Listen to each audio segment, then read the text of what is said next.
시청자 여러분 안녕하십니까? BOA 모닝뉴스 시작합니다. 북한이 사흘 만에 또다시 서해상으로 수발의 순항미사일을 발사했습니다. 최근 열흘 동안 순항미사일만 4번을 쐈는데 북한이 한국 총선에 영향을 미치기 위해 도발을 이어갈 것이라는 전망이 이어진 가운데 이번 발사는 미사일 타격의 정확도를 높이려는 의도로 분석됐습니다. 특히 러시아에 탄도미사일을 많이 보내면서 재고가 부족해지자 대신 순항미사일을 시험 발사하고 있다는 분석도 나왔습니다. 김영관 기자가 보도합니다. 한국합동참모본부는 2일 북한이 이날 오전 11시쯤 서해상으로 발사한 순항미사일 여러 발을 포착했다며 한국과 미국 정보당국이 정밀 분석 중이라고 밝혔습니다. 이어 발사 지점은 평양 인근 내륙 또는 남포 인근 해상으로 추정하면서 군은 감시와 경계를 강화한 가운데 미국 측과 긴밀하게 공조하고 있고 북한의 추가 징후와 활동을 면밀히 주시하고 있다고 밝혔습니다. 북한의 이번 순항미사일 발사는 지난달 30일에 이어 사흘 만으로 올해 들어선 지난달 24일 불화살 3해 31형 발사 이후 네 번째 순항미사일 발사입니다. 한국 군 당국은 북한이 정밀 표적 타격 훈련 등 타격의 정확도를 높이기 위한 기술 개발에 중점을 두고 화살 1 또는 2형이나 불화살 3해 31형 등의 순항미사일을 발사한 것으로 보고 있습니다. 전문가들도 북한이 미사일 발사 간격을 좁히는 건 무기 완성에 집중하려는 시도로 분석했습니다. 특정 전략순항 미사일의 완성형 모델을 만들겠다라는 굉장히 실험의 집중력이 상당히 모아지고 있다. 이렇게 보여지고 기존의 어떤 정세나 한국이나 미국에 대한 일종의 시위성 행동으로 정세를 고려한 발사 개념보다는 실험에 집중하는 양상으로 굉장히 압축적으로 뭔가 지금 일을 진행하고 있다. 아산정책연구원의 양욱 연구위원은 김정은 위원장이 한국과의 관계를 교전 중인 적대국 관계로 규정한 이후 한반도 긴장을 계속 끌어올리고 있다며 순항미사일 발사는 러시아의 탄도미사일을 지원하면서 생긴 공백과 연관이 있을 수 있다고 진단했습니다. 북한 입장에서 지금 최대한 위기를 올릴 수 있는 방법 중에 하나가 특히나 이 단거리 탄도미사일의 재고가 충분하지 않아 보이는 현 상황에서 순항미사일을 통한 위기 고조가 가장 현실적인 방안이 아닌가 이렇게 생각이 듭니다. 이런 가운데 한국통일부는 김정은 국무위원장이 남포 조선소를 방문해 전쟁 준비를 위한 해군력 강화를 강조했다는 북한 조선중앙방송의 이날 보도와 관련해 북한 정권은 전쟁 준비가 아니라 주민들의 민생부터 챙겨야 한다고 지적했습니다. 김정은 위원장이 우리와 국제사회의 우려와 경고에도 불구하고 마이동풍식의 행보를 보이며 북한 주민들의 민생을 외면한 채 남포조선소를 방문하여 또다시 전쟁 준비를 운운한 것에 대해 강한 유감을 표명합니다. 북한 당국은 도발과 고립의 길을 중단하고 주민들의 어려운 상황을 근본적으로 개선할 수 있는 올바른 길을 선택하기를 촉구합니다. 한국통일연구원의 조한범 선임연구위원은 김 위원장이 천문학적 비용이 소요되는 각종 군함 건조의 무조건 집행을 지시한 건 민생 경제에 큰 부담이 될 수밖에 없다면서 이것은 김정은이 최근 내놓은 민생 개선책과 정면으로 충돌하는 모순적 행보라고 지적했습니다. BOA 뉴스 김영권입니다. 미군 그린벨의 특수전 장병들이 참여하는 미국과 한국의 특수전 부대 연합훈련이 올해 첫 훈련을 실시했습니다. 한국 육군은 2일 한미양국의 특수전 부대가 지난달 22일부터 2일까지 경기도 포천 로드리게스 훈련장에서 올해 첫 연합 특수작전 훈련을 했다고 밝혔습니다.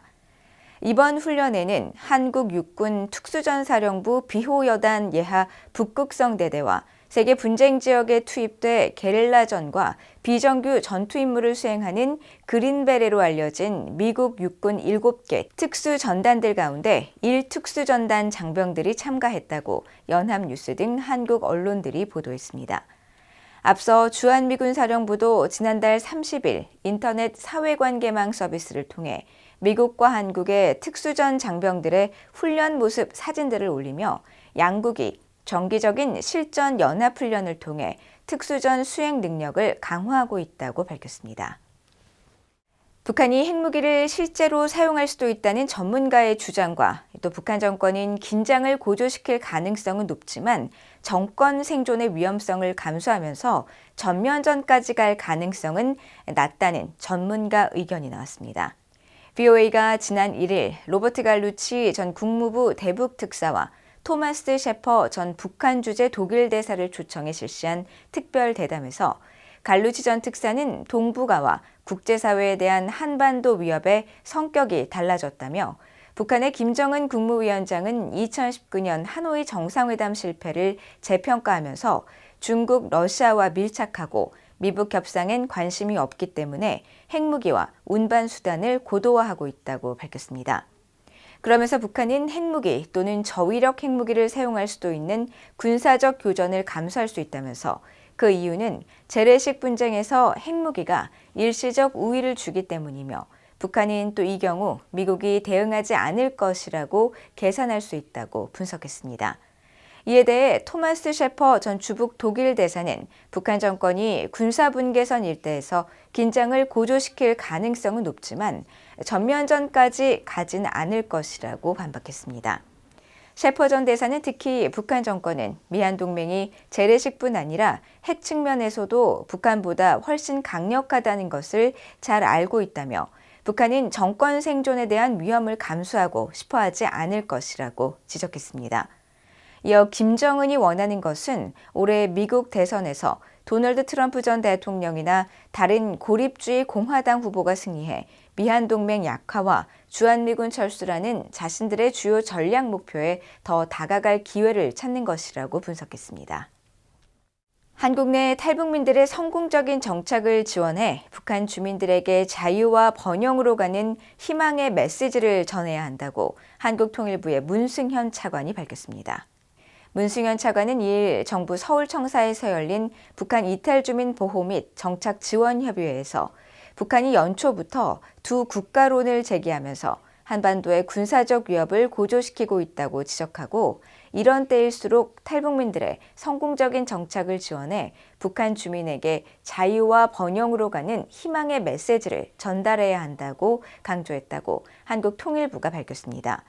문 차관은 또 북한 이탈 주민, 즉 탈북민은 우리에게 북한 주민과 연결고리이자 남북을 모두 경험한 통일 달성의 귀중한 자산이라고 말했다고 연합뉴스 등 한국 언론들이 보도했습니다. 한편 통일부는 이번 회의에서 북한 이탈 주민의 날 제정의 의미와 취지에 대해 범정부적 공감대를 형성했으며 향후 탈북민 가족 공동체 중심으로 정책의 지향점을 전환하고 탈북민 정책에 있어 부처 간 칸막이 폐지 및 협력을 더 강화하기로 했다고 밝혔습니다. 한국 정부가 2026년 하반기 개관을 목표로 건립하는 국립북한인권센터의 예술특별고문으로 위촉된 유근상 작가가 예술을 통해 북한의 인권 문제를 조명하고 싶다고 밝혔습니다. 이탈리아 국립문화재보건대학 총장으로 이탈리아에서 40여 년간 조형 회화 작가로 활동해온 유 특별고문은 1일 VOA와의 전화 인터뷰에서 새로 건립될 센터는 백이민족을 상징하는 하얀색 건물과 자유의 상징인 새를 반영해 건립할 계획을 갖고 있다면서 이같이 밝혔습니다. 이어 정치적 이슈나 이데올로기보단 한 인간으로 태어나 가져야 할 기본적 자유와 보편적 인권에 대한 자기 보호가 중요하다며 힘이 약하고 폐쇄된 집단의 구성원으로 사는 북한 주민들에게 빛을 쐬어주고 싶다고 밝혔습니다.